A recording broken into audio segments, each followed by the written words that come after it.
आप जब रमजान और होली के नाम पर लड़ रहे हैं, खासकर अगर आप दलित हैं, पिछड़े हैं, आदिवासी हैं, किसान हैं, अल्पसंख्यक हैं या गरीब हैं, तो ये खबर आपके लिए है। टीवी अखबार में बैठे पत्रकार आपको होली और रमजान की खबर दिखा रहे हैं। हिंदू मुस्लिम का झगड़ा चल रहा है देश में, लेकिन आपको जानकर बड़ी खुशी होगी कि जो अमीर लोग हैं वो क्या कर रहे हैं। वो मेरी रुचि है जो मैं आपको बताना चाहता हूं। मेरी तो ख्वाहिश है कि जो अमीर करता है इस देश का, उसको हर आदमी को करना चाहिए। आप राष्ट्रवादी भी हैं, आप हिंदू मुस्लिम में इंटरेस्ट भी लेते हैं, लेकिन आपको स्कूल अस्पताल की अब चिंता है नहीं। 2025 में 1,42,000 अरबपति देश छोड़कर चले गए थे। अरबपति मतलब होता है जिसके पास 100 करोड़ की संपत्ति हो। सोचिए, पिछले साल 1,34,000 अरबपति देश छोड़ गए थे और इस बार का आंकड़ा है कि 2025 में 1,42,000 लोग देश छोड़ के चले जाएंगे। ये उन लोगों की बात कह रहा हूं जो अरबपति हैं, मतलब 100 करोड़ के मालिक हैं। एक बात। दूसरी बात, इस वीडियो में जो बताऊंगा, जो पत्रकार आपको टीवी पर बैठकर दिन रात हिंदू मुस्लिम, मुस्लिम हिंदू, हिंदू मुस्लिम कर रहा है, जो स्कूल अस्पताल, आपकी रोजी रोटी, नौकरी का सवाल नहीं पूछ रहा, उन पत्रकारों के लिए बता रहा हूं। वो बहुत मालामाल हो रहे हैं। दरअसल वो पत्रकारिता नहीं कर रहे हैं, वो रिश्ते बना रहे हैं। ये जो शुभांकर मिश्रा का आप देखते हैं पॉडकास्ट, जो कहता है कि फूलन देवी को ठोक दिया, ये पत्रकार नहीं है। पत्रकार का मतलब होता है सत्ता से सवाल पूछना। पत्रकार का मतलब ये नहीं होता है कि एक हीरो बैठा लिए, हीरोइन बैठा लिए, क्या खा रहे हैं, क्या पी रहे हैं। ये तो मोदी जी से भी सवाल पूछ लिया था लोगों ने कि आम काट के खाई, तो अक्षय कुमार ही पूछ लेते हैं। तो भारत के जो पत्रकार हैं वो दरअसल रिश्ते बना रहे हैं नेताओं से, गवर्नर से, राष्ट्रपति से, मंत्री से, बिजनेसमैन से अपना रिश्ते बना रहा है। अब वो क्या करेगा बेचारा। कोई एक दो पत्रकारिता करता है तो यूपी में उसको गोली मार दी जाती है। प्रशांत कनौजिया पत्रकारिता कर रहे थे, उनको जेल में डाल दिया गया था, उन्होंने छोड़ दी पत्रकारिता। हम लोग कब तक कर रहे हैं पता नहीं, लेकिन भारत का जो मीडिया हाउसेस है, टीवी अखबार, कुछ लोग हैं, नो डाउट, कुछ लोग इंडिविजुअल हैं जो SC ST OBC की बात भले न करते हो, लेकिन सरकार से सवाल पूछ लेते हैं, तो वो एक अलग मसला है। तो इस देश का जो टीवी अखबार वाला कम से कम पत्रकार है, वो न तो SC ST OBC, किसान, अल्पसंख्यक के अधिकारों की बात कर रहा है, न वो पत्रकारिता कर रहा है, वो सिर्फ अपने रिश्ते निभा रहा है। नमस्कार, मैं शंभू कुमार सिंह और आप देख रहे हैं नेशनल दस्तक। सोचिए, आप हिंदू मुस्लिम में लड़ रहे हैं, होली रमजान पर विवाद छिड़ा हुआ है, लेकिन सोचिए राज ठाकरे ने क्या कहा कि जिस पानी में, गंदे पानी में करोड़ों लोग नहा रहे थे, मैं वहां नहीं नहाना पसंद करूंगा। पीना तो दूर की बात है, सब जगह तारीफ हो रही है। अब सोचिए, राज ठाकरे की जगह कोई और हिंदी पट्टी का नेता होता, मायावती, अखिलेश यादव, तेजस्वी यादव, तो क्या होता, बवाल कर जाता।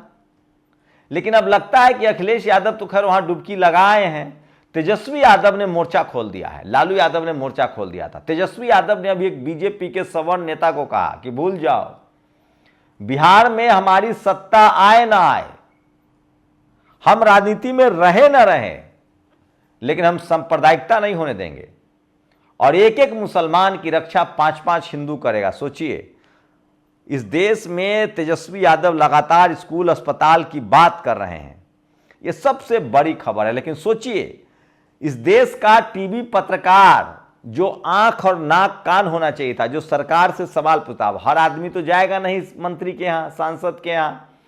पत्रकारों का काम ही यही था, सवाल पूछना। जैसे कोई सेना में नौकरी करेगा तो जब युद्ध होगा तो वो भाग जाएगा, तो आप उसको क्या कहेंगे, गद्दार? या ऐसा तो नहीं है कि सेना में नौकरी कोई करेगा, किसी भी देश की सेना में, तो कमजोर देश से लड़ाई होगा तो लड़ेगा, मजबूत देश से लड़ाई होगा तो नहीं लड़ेगा। भारत की सेना की प्रतिष्ठा दुनिया में क्यों है? क्योंकि वो न्याय के साथ खड़ी रहती है। वो नहीं देखती है सामने पाकिस्तान है या चीन है। जब मान सम्मान, सीमा की सुरक्षा की बात आती है तो वो पीछे नहीं हटते हैं। लेकिन भारत का पत्रकार क्या कर रहा है, वो पहले सरकार देखता है, फिर जाति देखता है, उसके बाद पत्रकारिता करता है, और इस देश के 90% लोगों को पागल बना रहा है, और आप बन रहे हैं। और सोचिए, आपको वो राष्ट्रवाद की घुट्टी पिलाता है, दिन भर राष्ट्रवाद की घुट्टी पिलाता है, वो आपको दिन भर हिंदू मुसलमान बताता है, वो आपको नहीं बता रहा है कि शेयर में गोता लग रहा है। आज 2-2, 3-3, 4-4 बैंक स्वाइप हो गए हैं, टूट गए हैं, डूब गए हैं। बताऊंगा, इंडसलैंड बैंक, बंधन बैंक, एक और बैंक है, किस तरह से उसमें स्वाइप हुआ है, किस तरह से वो बैंक डूबा है। जब आप जानेंगे तो आपके पैरों तले जमीन खिसक जाएगा। लेकिन मेरा क्या है, मेरी कोशिश है कि जब तक मैं पत्रकारिता कर रहा हूं आपको खबर बताता जाऊं। देश की आर्थिक हालत डगमगा गई है, किसान की हालत इतनी बुरी हो गई है कि केसीसी योजना जो है वो 48,637 करोड़ था, जो अब 90,832 करोड़ का कर्ज हो गया है। किसान के पास लौटाने के लिए पैसा नहीं है। इक्का दुक्का लोकल लेवल के पत्रकार जो पत्रकारिता कर रहे हैं, यूपी में हत्या हो जा रही है या फिर एफआईआर हो जा रहा है। सोचिए, एक अभिषेक उपाध्याय थोड़ा बहुत सरकार से सवाल पूछ लेते हैं, साहब एफआईआर।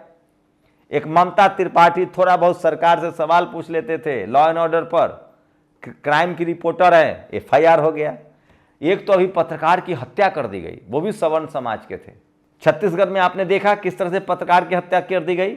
इसका मतलब दिल्ली में जो बैठे, दिल्ली नोएडा के जो पत्रकार हैं, वो दरअसल रिश्तेदारी बना रहे हैं, और ये जो राष्ट्रवाद की घुट्टी पिला रहे हैं उस पर बता रहा हूं। सोचिए, 2025 में 1,82,000 अरबपति देश छोड़कर चले जाएंगे। ये ज्यादातर यूएई और सिंगापुर जा रहे हैं, ये जाना चाहते हैं। ये शीतलपीर सिंह का एक लंबा ट्वीट है। 1,34,000 लोग अरबपति सेटल हो गए हैं, ये अब तक की बड़ी खबर है।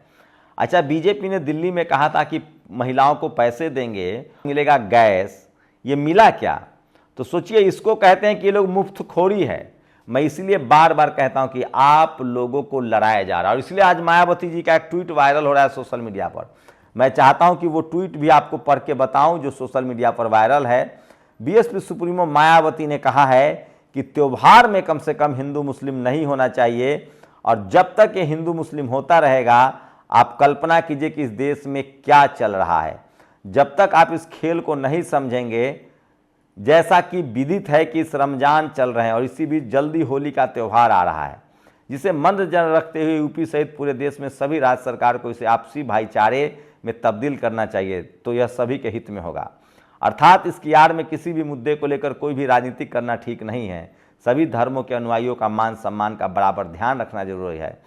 संभल की तरह अधिकारियों को गलत इस्तेमाल करना ठीक नहीं था तथा इनको कानून व्यवस्था पर विशेष ध्यान देना चाहिए। ये बीएसपी सुप्रीमो मायावती जी का ट्वीट है जो मैं आपको पढ़ के बता रहा हूं।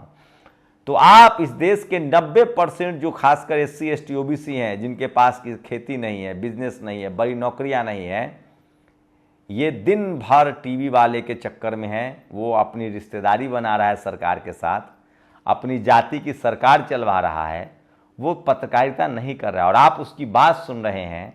सोचिए, और अरबपति देश छोड़कर जा रहे हैं क्योंकि उनको लग रहा है कि यहाँ संभावना नहीं है। जो मिडिल क्लास है, जो बैंकों में बचत करता है, उसका पैसा किस तरह से बर्बाद हो रहा है, डूब जा रहा है। सिर्फ इसका एक नतीजा मैं आपको दिखा रहा हूँ। ये जब आप देखेंगे तो आप चौंक जाएंगे, आपको लगेगा कि देश में चल क्या रहा है। तो पूरी तरह से अर्थव्यवस्था टूट गई है और भारत की अर्थव्यवस्था चरमरा गई है। कोई इस पर बात नहीं करेगा। मैं इसीलिए कह रहा हूं कि देर सवेर तो ये होना ही था। सोचिए, एक बड़ा ही धार्मिक देश है पाकिस्तान। आज बलूचिस्तान वालों ने उसके ट्रेन को ही अगवा कर लिया। आज के समय में कोई देश तभी मजबूत देश बनेगा जब वो देश विज्ञान की तरफ जाएगा, जब वो देश तकनीक की तरफ जाएगा, वो देश जब तमाम तरह के हथियार बनाएगा। जब तक हथियार नहीं बनाएगा तब तक वो देश रसातल में चला जाएगा। जिंदगी की जंग हार रहे युवा, 20 दिनों में 14 ने की आत्महत्या। मनोवैज्ञानिक बोले समास्या का समाधान तलाश है युवा वर्ग, परिवार दोस्तों से करे बात। सोचिए किस तरह से ये आंकड़ा है और आज किस तरह से जब आप होली और रमजान में फंसे हैं, आरबीएल बैंक 80% साफ, बंधन बैंक 80%, इंडसलैंड बैंक 70%। अगर इन बैंकों के आपके पास शेयर है तो आप देख लीजिए। और अंधविश्वास इस तरह से है, गुजरात मॉडल का एक अंधविश्वास बता रहा हूँ, नाबालिग लड़की की दे दी बलि, मंदिर में चढ़ाया। इस तरह की खबरें बताना नहीं चाहता हूँ, लेकिन क्या करूँ, मजबूरी है।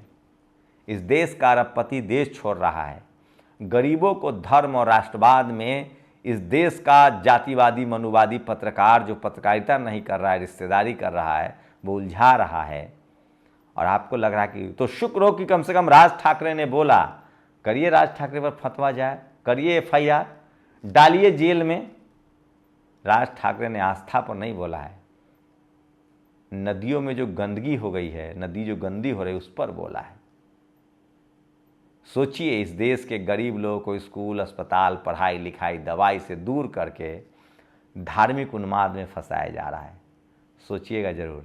शुक्रिया। दस्तक की आपसे गुजारिश है कि अगर इसको बचाना चाहते हैं तो नेशनल दस्तक को सब्सक्राइब करने के लिए रेड कलर के सब्सक्राइब बटन को दबाएं, फिर बेल आइकन की घंटी दबाएं। नेशनल दस्तक को बचाने के लिए बहुत जरूरी है कि हर खबर को शेयर करें, लाइक करें, कमेंट जरूर करें।